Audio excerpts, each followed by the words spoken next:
Good morning, children. Hope all of you are fine. Today we will begin the new chapter from your history textbook, chapter 9, The Making of National Movement 1870s to 1947. Children, we have already discussed 1857 revolt and how did Indians organize that revolt. After the revolt of 1857, people of India became determined to root out British rule from the country. As awareness spread among them, they began to feel that India was for the people of India and its resources were meant for all the Indians. So, political associations came into being in the 1870s and 1880s. The more important ones were the Pune Sarvajanik Sabha, the Indian Association, the Madras Mahajana Sabha, and the Bombay Presidency Association.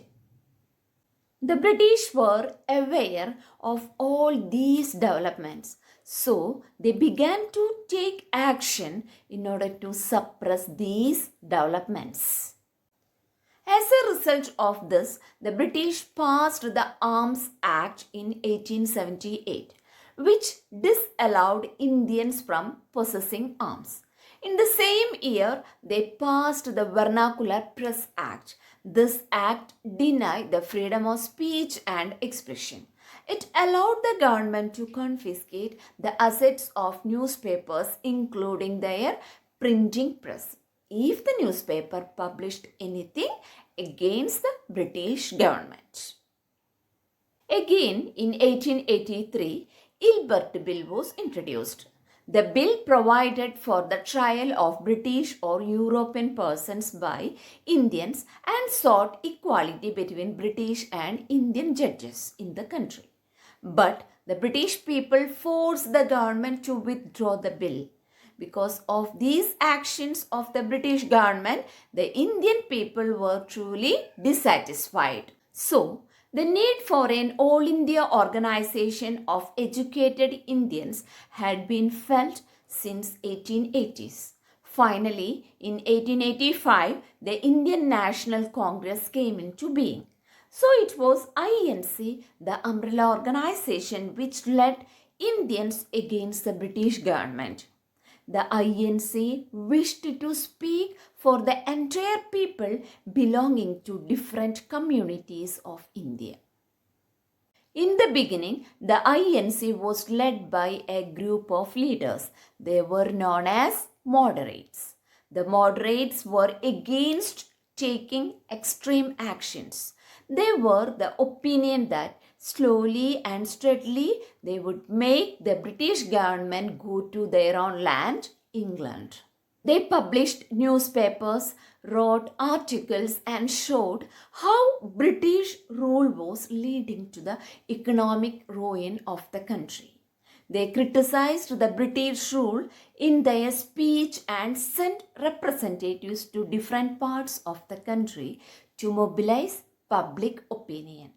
They developed public awareness about the unjust nature of the British rule. By the 1890, many Indians began to raise questions about the political style of the Congress. So, another group were emerged. They were known as radicals. Leaders such as Bipin Chandrapal, Bal Gangadhar Tilak and Lala Lajpat Rai were beginning to explore more radical objectives.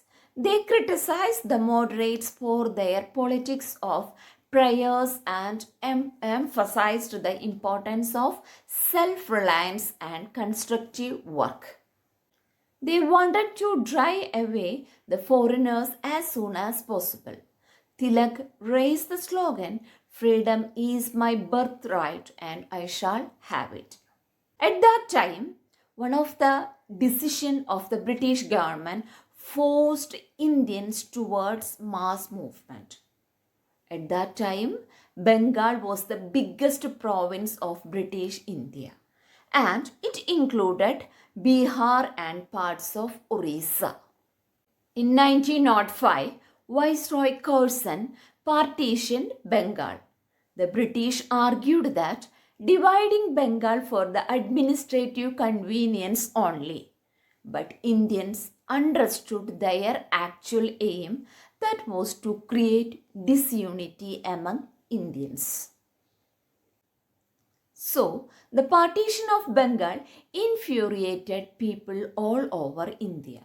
Both the moderates and the radicals unitedly oppressed the British action. This led to the birth of Swadeshi movement. So, Indians showed their protest through the mass movement, Swadeshi movement, which boycotted British institutions and goods, and it inspired Indians to use Indian goods only.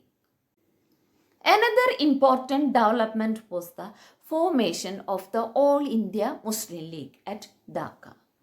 They demanded separate electorate for Muslims. The growth of mass nationalism began to take place after 1919. The First World War altered the economic and political situations in India. The First World War created huge financial burden to the British government. In order to meet the war expense, the government increased taxes. So Indian people suffered because of this tax burden. Then prices of essential goods increased. So common people suffered a lot.